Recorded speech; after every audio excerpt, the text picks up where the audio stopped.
Okay, so the next thing I want to show you is if you tried the settings in Zoom for the camera and the audio, your microphone, it's not working, you can actually look at the settings on your device. So if you click over here, you can see what volume is your are your speakers set to if you're not hearing audio.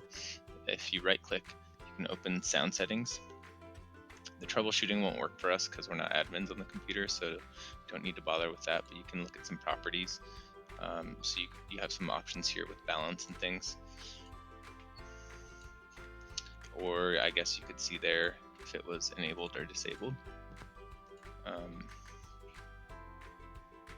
Then same thing for your microphone.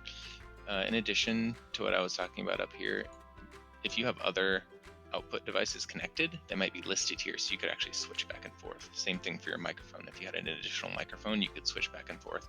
Again, you can get to device properties, make sure it's enabled, and you can actually test the microphone here by speaking, and you can see the volume. So those are two other settings you can look at. Finally, you can see I clicked on down here advanced sound options, app volume, and device preferences.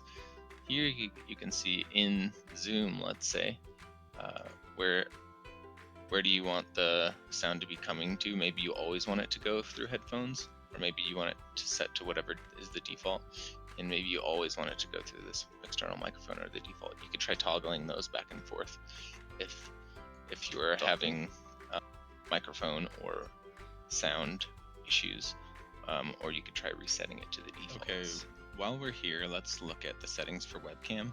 So on the left, if I search for webcam, you choose which apps can access your camera. So clicking on that will take you to this screen. And then you can see, first of all, have you allowed apps to access your camera? If you haven't, turn that on. And down below, if you're using the Zoom desktop app, again, this should be toggled on for your camera. You should see Zoom listed here. If either of those are off, you want to turn them on, then go back into Zoom. You'll probably get a notification if you want to allow your camera. Go ahead and click allow. That should let your camera work within Zoom. So those are just some quick ways to use your computer settings in addition to the Zoom settings to go through and troubleshoot audio or a video in case you're having problems. If you have any questions, feel free to reach out to your instructional technology coach. Thank you.